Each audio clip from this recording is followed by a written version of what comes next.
Picture a Saturday afternoon in the late spring. You are driving somewhere, maybe to a cookout, maybe just running an errand, and the radio locks onto a song you have not heard in a long time. And something happens. The years peel back. You can smell the air from that summer. You remember who you were with. You remember exactly how you felt. That is not just nostalgia. That is rock and roll doing what it has always done, pressing itself so deep into the moments of your life that you cannot separate the music from the memory. There is something powerful about going back through those songs year by year, not just to hear them again, but to remember the world each one came out of. Every one of these songs hit at a specific moment in time. They were the biggest, the most played, the ones everybody knew. And when you hear them now, they still sound like they belong to the whole world. Today I am taking you through 12 of those songs, one for each year I have chosen from 1960 all the way to 1990. These are songs that did not just top a chart. They defined the sound of their year. They changed what was possible in rock music. Or they arrived at exactly the right moment and became something bigger than a record. By the end of this video, you will have spent time with 12 of the most important rock songs ever made. And you will remember why this music meant so much. If you want a companion guide to go along with this list, there is one waiting for you through the link in the description. I will not mention it again. Let us start at the beginning.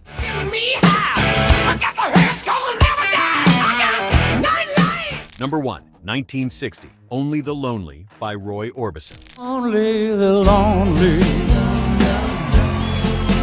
know the way. Rock and roll in 1960 was still finding its legs after the shock of the late 50s. Elvis had gone into the army, Buddy Holly was gone, and into that uncertain space stepped Roy Orbison, with a voice that sounded like it came from somewhere outside ordinary life.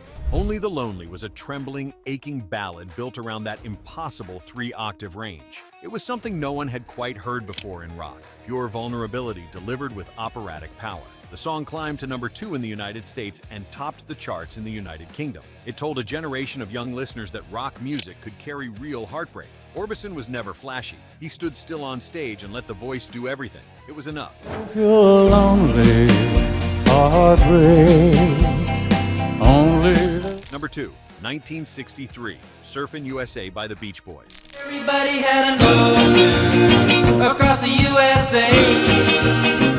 By 1963, a sound was rising out of Southern California that felt like pure American freedom. Surfin' USA took Chuck Berry's guitar energy and pointed it straight at the Pacific Ocean. Brian Wilson was 20 years old. The harmonies were impossibly bright. The song painted a picture of open highways and summer waves so vivid that kids in landlocked Kansas felt like they were right there. It shot to number 3 nationally and introduced the Beach Boys to the world. You have to understand the timing. America was hungry for something young and hopeful. This song delivered it. Can't wait for June.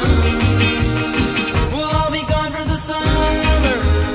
Number 3, 1964, A Hard Day's Night by the Beatles. In a hard day's night, and I've been working like a dog. The Beatles had already changed everything by 1964, but this song felt like a declaration. That opening chord, a single crashing jangle that nobody has ever quite identified to everyone's satisfaction, announced the arrival of something enormous. A Hard Day's Night hit number 1 in both the United States and the United Kingdom, and served as the title track for the film that showed the world what Beatlemania actually looked like up close. John, Paul, George, and Ringo were not just musicians by this point. They were a cultural force, and this song was the sound of that force moving at full speed. Working like a dog. It's been a hard day's night. Number 4, 1965, Satisfaction by the Rolling Stones.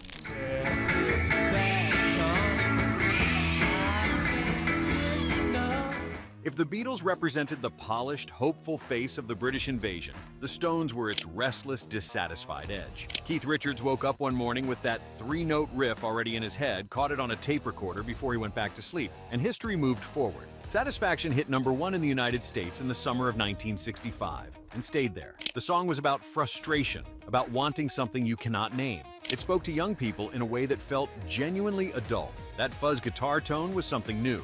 It had teeth. The song is still immediately recognizable the moment the first note lands.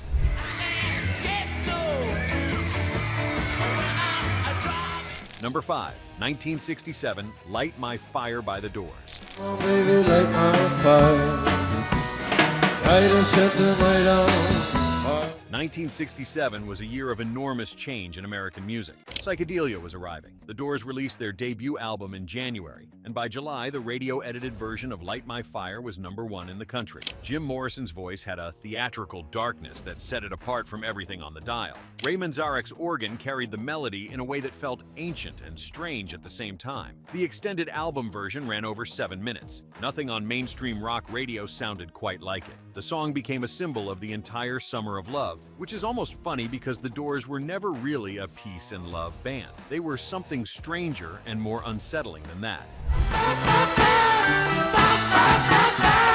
Yeah! Number 6, 1970, All Right Now by Free. She's in need of a kiss. I said, hey, what's your name? Not every song on this list carries the name recognition of the Beatles or the Stones, but All Right Now earned its place honestly. Free was a young British band, and this song was their moment. That opening guitar riff by Paul Kossoff is one of the most immediate in rock history. Raw, unhurried, built to be played loud. The song reached #2 in the United Kingdom and broke the band wide open in America. It has never really left rock radio. 50-some years later, it still shows up in films, in stadiums, at sporting events. There is something about it that just works. It does not try to be anything other than what it is. Now you're trying to trick me in love. All right. Number 7, 1971, Stairway to Heaven by Led Zeppelin. I got some good news, people. If there's a bustle in your head. There is not much to add to what has already been said about this song, except that the saying of it never really gets old. Stairway to Heaven was released on the Led Zeppelin 4 album in November 1971. It was never released as a single during the band's lifetime, and yet it became the most requested song in American rock radio history by some accounts. It builds from a delicate, finger-picked acoustic guitar intro through layers of folk, hard rock, and something that almost sounds like ancient mythology. Jimmy Page's guitar solo, arriving near the end, remains one of the most discussed in all of rock. Robert Plant wrote the lyrics quickly, almost automatically. It ran nearly 8 minutes. Nothing stopped it.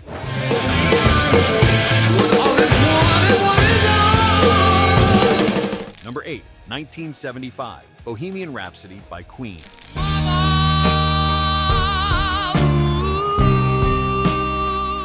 Bohemian Rhapsody arrived in 1975 as something that had no category. It was not a power ballad. It was not an opera. It was not a rock song. It was all of them at once, stitched together in a 6-minute structure that no radio programmer believed would get airplay. It got airplay. It held the #1 spot in the United Kingdom for 9 weeks and eventually returned to chart dominance decades later after a famous appearance in a film. Freddie Mercury's voice moved through registers and emotions that most singers cannot touch. Brian May's guitar work in the hard rock middle section was ferocious. Queen bet everything on this song being exactly what it was, and the audience accepted every part of it.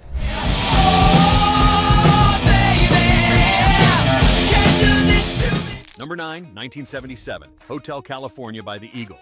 Some dance to remember, some dance to forget. By 1977, the Eagles were one of the biggest bands in America, and Hotel California became their defining statement. The song opened with that slow, hypnotic guitar figure, a pattern that is among the most recognized in all of popular music, and unspooled a story about a place you can check into but never leave. It reached #1 in the United States. The extended guitar outro featuring Don Felder and Joe Walsh trading phrases became the subject of guitar lessons and debates for decades. The song was understood immediately as a commentary on something larger than just a hotel. Excess, illusion, the dark edge of the California dream. It still carries all of that weight. Just to hear them say, welcome to the hotel. Number 10, 1980, Back in Black by AC/DC.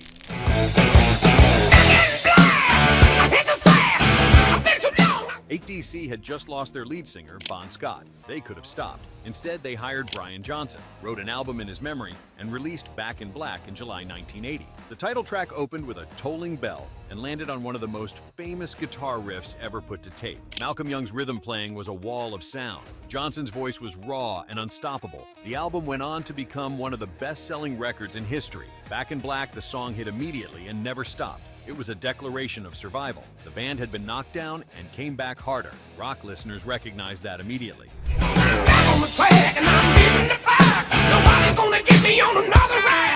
Number 11, 1984, Jump by Van Halen.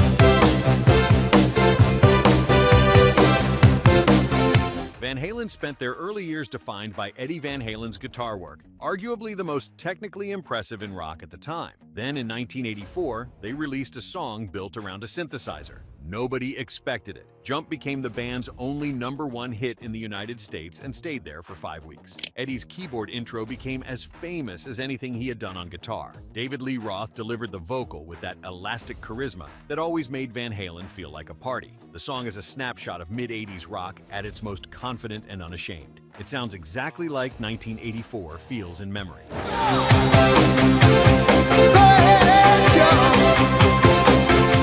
Number 12, 1987, Livin' on a Prayer by Bon Jovi.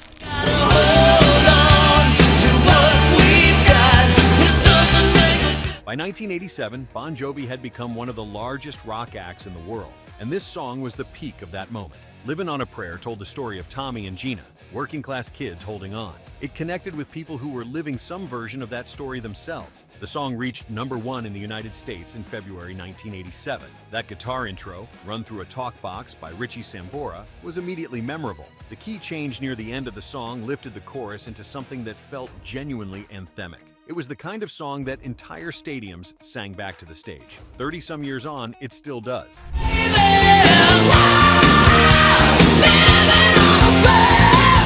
Those are 12 songs across 30 years. From Roy Orbison standing still and breaking hearts in 1960 to a stadium full of people singing along in 1987. Every one of those songs arrived in a world with its own worries and its own hopes. And every one of them outlasted the moment they were born in. If any of these brought back a memory for you, a summer, a road trip, a person you were thinking of, I would love to hear it. Drop it in the comments below. Those stories are worth sharing. If you want more lists like this one, subscribe to the channel. We cover this music the way it deserves, carefully, with respect, and without rushing. Next time, we are going deeper into the early 70s, a stretch of years that produced some of the most ambitious rock music ever recorded. You will not want to miss it. Take care of yourself and keep the radio on.